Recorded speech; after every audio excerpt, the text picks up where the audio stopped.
Hi friends, ఇవాళ ఎవరైనా సరే ఎంతో సులభంగా చేసుకునే చేపల పులుసు ఎలా చేయాలో చూద్దాం.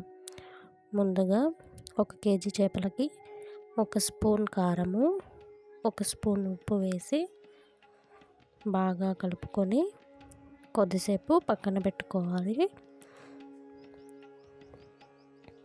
ఇప్పుడు కొన్ని ఫ్రై చేసుకున్న ఆనియన్స్, ఎండు కొబ్బరి ముక్కలు, గసగసాలు, 2 స్పూన్ల కారము, 1 స్పూన్ ఉప్పు వేసుకొని ఒక స్పూన్ ధనియాల పొడి, కొంచెం వాటర్ వేసుకొని మెత్తని పేస్ట్లా చేసి పక్కన పెట్టుకోవాలి. ఇప్పుడు చింతపండు కొద్దిగా తీసుకొని అందులో కొన్ని వాటర్ వేసుకొని నానబెట్టుకొని పక్కన పెట్టుకోవాలి. ఇప్పుడు పేస్ట్ రెడీ అయిపోయింది. ఈ పేస్ట్ పక్కన పెట్టుకొని కడాయిలో 2 స్పూన్ల ఆయిల్ వేసుకొని జీలకర్ర, 2 పచ్చిమిర్చి చీలికలు, ఒక చిన్న ఉల్లిపాయ తరుగు,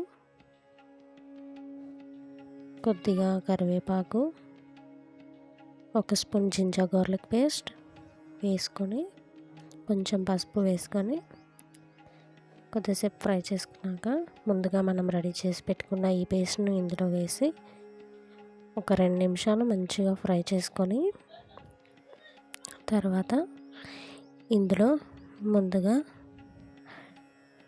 పల్ప్ తీసి పెట్టుకున్న చింతపండు గుజ్జును యాడ్ చేసుకొని బాగా కలుపుకొని మనం కొంచెం వాటర్ పడితే వాటర్ వేసుకోవాలి. టేస్ట్ చూసుకుందాం ఫస్ట్. ఇలా టేస్ట్ చూసుకున్న తర్వాత మనకి ఉప్పు కారం ఏమైనా పడితే ఉంటే కొంచెం కారం కొంచెం ఉప్పు వేసుకొని, నాకైతే మనని కొంచెం వాటర్ వేసుకోవాలనిపించింది, కొంచెం వాటర్ వేసుకున్నాను. తర్వాత కొద్దిగా మెంతుల పొడి కూడా వేసుకొని ఒక 15 నిమిషాలు మంచిగా పులుసు మగ్గించుకున్న తర్వాత మనము ఫస్ట్ నానబెట్టుకున్న చేప ముక్కలు ఒక్కొక్కటిగా ఇలా మెల్లిగా ఒక్కొక్కటిగా వరుసగా ఇలా పులుసులో సర్దుకోవాలి. ఇలా మెల్లగా సర్దుకున్న తర్వాత ఇలా గరిట పెట్టకూడదు. గరిట పెట్టామంటే ముక్కలు విరిగిపోతాయి. కాబట్టి ఇలా మనం గిన్నెను ఇలా తిప్పుతూ కలుపుకోవాలి. ఇప్పుడు మూత పెట్టి ఒక 10 నిమిషాలు కుక్ చేసామంటే ఎంతో టేస్టీగా ఉండే మన చేపలకు పులుసు రెడీ అవుతుంది.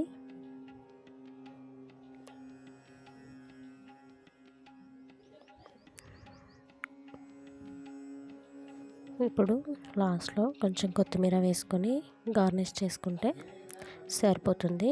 ఇలా చేసుకొని మనము కొద్దిసేపు ఒక రాత్రి వరకు తింటే చాలా బాగుంటుంది టేస్ట్. వీడియో నచ్చినట్లయితే లైక్ చేయండి, షేర్ చేయండి, సబ్స్క్రైబ్ చేయండి. Thank you for watching. Keep watching.